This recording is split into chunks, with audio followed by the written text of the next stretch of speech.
창세기 25번째 시간입니다. 오늘은 창세기 13장 1절에서 18절까지 말씀, 창세기 13장 전체 말씀 함께 보시겠습니다.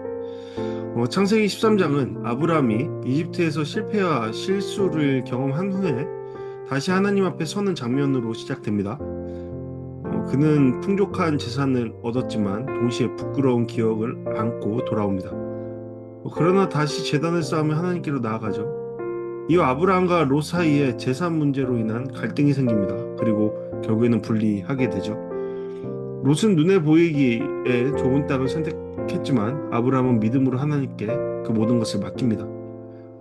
하나님은 그런 아브라함에게 다시 약속을 확인해 주시면서 그 땅과 후손에 대한 비전을 주십니다.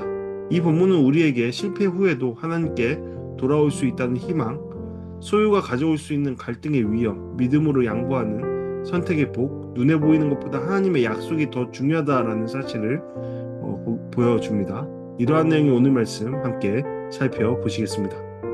오늘 말씀을 보시면 아브라함은 아내와 많은 재산을 이끌고 이집트를 떠나 네겝으로 올라왔습니다. 성경은 그가 은과 금과 가축이 풍부했다라고 기록합니다. 이전과 다르죠. 이집트에 가기 전과 다릅니다. 가뭄에 의해서 거의 망하는 신세로 이집트에 갔지만 그는 이집트에서 떠나오면서 많은 부를 소유하게 됩니다. 하지만 이 부는 이집트에서 거짓과 두려움 속에서 얻은 것이었습니다. 그러니까 아브라함이 마음이 좋을 리가 없죠. 좋으면 이상하죠. 아브라함은 아내를 누이라고 속였고 자신의 존엄과 믿음의 명예를 잃어버린 상태였습니다. 이런 상태에서 나 돈 벌었다, 행복하다 라고 한다면 이상한 사람, 좀 마음의 양심 혹은 인간다움을 잃어버린 사람으로 우리는 볼 수 있겠죠. 그럼에도 아브라함은 다시 처음 제단을 쌓았던 베델과 아이 사이로 돌아오게 되었습니다. 저는 이 부분이 굉장히 중요한 부분이라고 생각이 드는데요. 아브라함은 그곳에서 여호와의 이름을 부릅니다. 성경은 아브라함이 이집트에서는 제단을 쌓거나 하나님을 부르지 않았음을 확인할 수 있었죠. 성경 속에서 이집트에 있을 때 아브라함은 그런 모습을 보여주지 않았습니다. 이제 아브라함은 실패와 수치를 안고 하나님께로 돌아온 것이죠. 이것은 회복의 첫걸음이라고 볼 수 있습니다. 하나님께 돌아오는 것, 그것이 회복의 첫걸음입니다. 왜 우리는 하나님께 돌아갈 수 있죠? 아브라함은 어떻게 하나님께 돌아갈 수 있었을까요? 하나님은 그러한 그에게 비록 실패와 실수를 거듭하는 그에게 보다 좋은 것, 용서하시고 회복을 말씀하시는 분이시다라는 것을 그가 완전히는 아니더라도 알았던 겁니다. 무엇을 통해서요? 그의 실수에도 불구하고 그에게 물질의 복을 부여하시는 하나님 되심을 보고요. 물론 그럼에도 그의 존엄과 명예를 잃어버린 그 탓에 마음이 안 좋은 상태로 하나님께로 나았겠죠. 그것이 정상이죠. 이 과정 속에 있었던 한 사람이 있습니다. 아브라함의 조카 롯이었죠. 아브라함뿐만 아니라 롯도 많은 가축과 장막을 소유하게 됩니다. 그런데 문제가 생기죠. 두 사람의 소유가 너무 많아진 겁니다. 그래서 함께 살기에는 너무나 땅이 좁아진 것이죠. 그러므로 각각의 양치기들끼리 싸움이 일어나고 결국 친족 간의 관계가 깨질 위기에 놓이게 됩니다. 앞서서 우리는 우리의 생각으로는 부의 풍요로움이 좋다고 그것이 하나님의 복이다라고 말할 수 있겠으나 실상 그것이 어떠한 분쟁을 일으키는 원인이 되기도 하다라는 것을 우리는 분명히 알고 있습니다. 여기에서도 그것이 일어난 겁니다. 또 우리가 기억해야 할 것은 아브라함이 얻은 그 부가 아브라함이 어떠한 애씀과 노력을 통해서 그 부를 소유한 것도 아니었고 그가 거짓을 통해서 그 소유를 획득한 것이었습니다. 그러니까 이 거짓된 부는 분명히 그것이 어느 순간에는 분쟁의 씨앗, 어떤 싸움의 씨앗, 아니면 그 자신과 그의 가족을 속한 공동체를 해치는 그 씨앗이 될 수 있다라는 것을 보여주는 것이죠. 하지만 아브라함은 이 갈등을 회피하지 않습니다. 피하지 않고 그 자리에서 지혜롭게 해결하려고 하죠. 아브라함은 우리는 친척이니 서로 다투지 말자라고 말하면서 땅의 권리를 선택할 권리를 롯에게 양보합니다. 이것은 삼촌이자 어른으로서의 더 큰 권리를 주장할 수 있었음에도 불구하고 아브라함이 그렇게 하지 않았다라는 것을 보여주는 겁니다. 그러니까 아브라함의 지금의 시선은 이전과 달랐다라고 볼 수 있죠. 예, 가문물을 통해서 이집트에 갔던 아브라함과 그 이후에 실패를 경험하고 난 이후에 아브라함의 어떤 관점의 차이가 분명히 일어났다라는 것을 보여주고 있는 겁니다. 그가 우선적으로 생각했던 것은 부가 아니었던 것이죠. 이 모습은 분명 이집트에서 실패했던 아브라함의 변화를 보여주는 겁니다. 이전에는 두려움 때문에 거짓말을 했지만 이제는 하나님을 신뢰하기에 양보할 수 있었습니다. 더 큰 가치가 그에게 형성되었기 때문이죠. 롯은 눈을 들어서 요단 평야를 바라봅니다. 예, 뭐 한 번쯤은 몇 번쯤은 거절할 법도 하고 그리고 자신과 아브라함의 관계를 생각했을 때 그때 좀 더 이것을 아브라함의 편에서 생각해 보암직했으나 그는 그런 선택을 하지 않습니다. 예, 그것이 성경 속에서는 이야기되고 있지 않죠.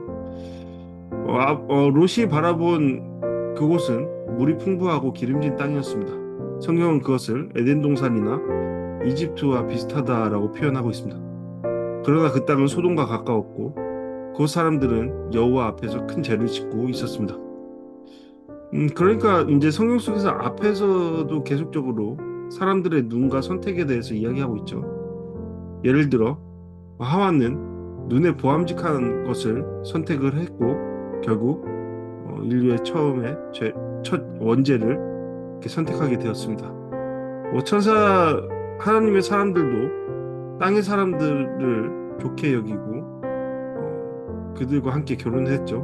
그러므로 하나님께 범죄했고 뭐 그 이후에 많은 사람들도 다 비슷한 패턴을 보였습니다. 그러니까 사람들의 눈, 그러니까 우리 인간적인 시선으로 판단되는 그런 풍요롭고 기름진 그 무엇이 보암직한 그 무엇이 결과적으로는 좋지 않을 때도 많다. 아니 오히려 우리의 죄를 더 쌓는 결과가 된다라는 것을 성경은 계속해서 말해주고 있죠. 롯 또한 마찬가지였죠.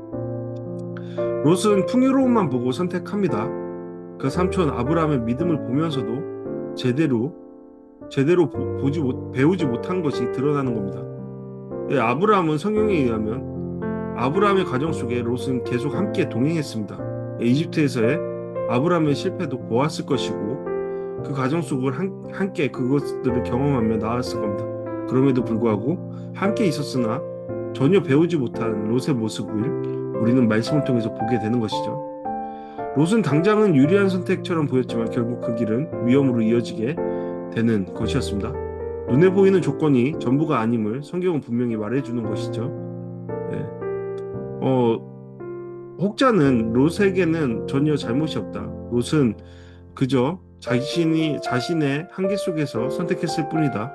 그가 어떻게 그곳에 위험이 있다라는 것을 알아차릴 수 있었느냐라고 말하지만 저는 다른 입장에 서게 됩니다. 왜냐하면 당시에 소돔이라는 것 그리고 롯이 선택했다라는 것은 하나님께서 아브라함에게 하나님을 떠나면서 말씀하신 가나안 땅과 너무나도 멀리 떨어진 곳이었습니다. 그 경계를 벗어난 곳이었죠.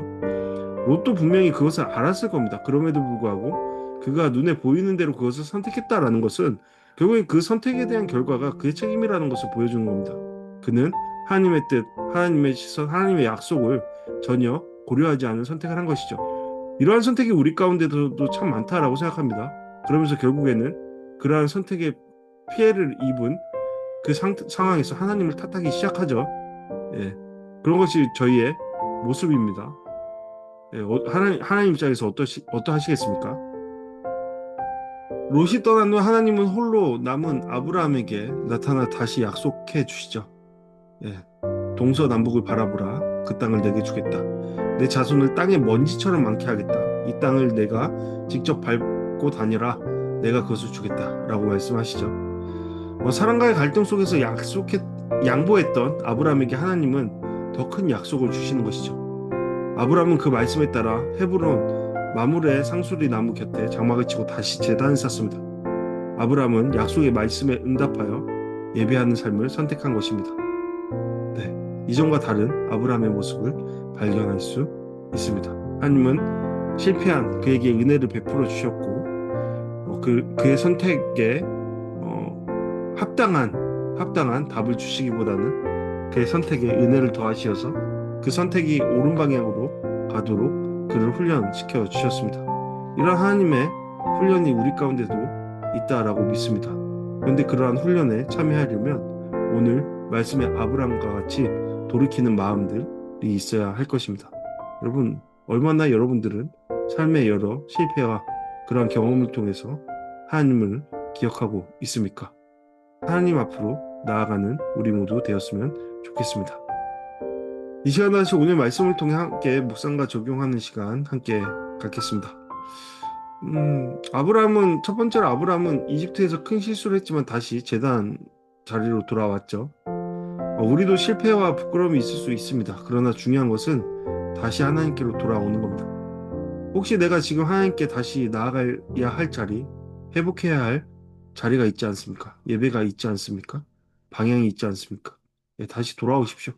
실패 후에도 하나님께로 돌아가십시오. 그것이 가장 안전한 길이며 가장 옳은 길이며 그것이 가장 어떻게 보면 가장 빠른 길입니다. 하나님께로 돌아오는 우리 모두 되었으면 좋겠습니다.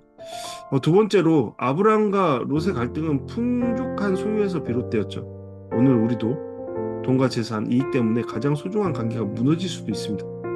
물론 나의 양심이 무너질 수도 있죠. 내 삶에서 소유 때문에 갈등이 생기고 있지는 않은지 돌아봐야 할 겁니다. 소유가 관계보다 앞서지 않게 해야 합니다.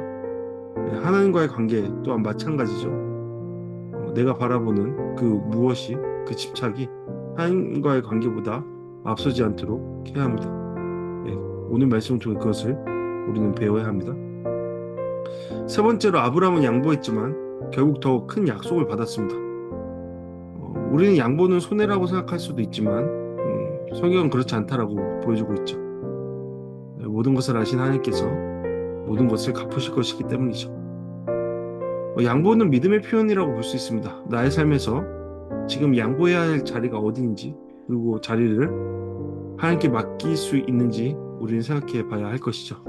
믿음으로 양보하는 사람이 복을 얻습니다. 그것을 기억했으면 좋겠습니다. 그렇다면 우리의 양보의 자리는 어디야 하겠습니까? 무엇보다 우리가 내어드려야 할 자리, 하나님의 자리는 어디입니까? 마지막으로 롯은 풍요로움만 보고 선택했습니다. 하지만 그 끝은 위험했습니다. 그렇다면 우리의 선택의 기준은 무엇이죠? 분별의 기준은 무엇이죠? 당장의 이익입니까? 눈에 보이는 대로, 나의 감정대로입니까? 아니면 하나님의 뜻과 약속입니까? 눈에 보이는 것보다 하나님의 약속이 중요합니다. 왜냐하면 그 약속 속에 하나님께서 함께 하시고 하나님께서 이룰 것이기 때문입니다. 네, 우리의 결과는 우리의 어떠한 노력과 우리의 힘, 능력이 아닙니다. 하나님께서 이루어 주심입니다. 그것을 믿고 하나님의 약속을 선택하는 우리 모두 되었으면 좋겠습니다. 네, 이 시간 다시 함께 기도하는 시간 갖도록 하겠습니다. 나를 위해서 하나님, 제 실패와 부끄러움 속에서도 다시 주님께 돌아오게 하소서. 소유보다 관계를, 눈에 보이는 것보다 주님의 약속을 붙들게 하소서. 교회를 위해 기도하겠습니다. 주님, 우리 교회가 어떠한 가춤, 어떠한 세상적인 가치, 형식, 아니면 물질적인 싸움보다 하나님의 약속을 귀하게 여기게 하소서. 분쟁이 아니라 화해와 양보로 세워지는 공동체 되게 하소서. 함께 기도하기 원합니다. 한 사람을 위해 기도하기 원합니다. 주님, 지금 선택의 기로에 서 있는 누구에게 지혜와 믿음을 주셔서 눈에 보이는 조건보다 주님의 뜻을 따르게 하소서. 그 길 끝에서 하나님의 약속을 경험하게 하소서. 또한 혹여 그 선택이 잘못됐을 때 다시 돌아올 수 있는 마음과 눈 주시어서 하나님 곁에서 다시 회복되고 다시 세워져가는 한 사람이 되게 하소서.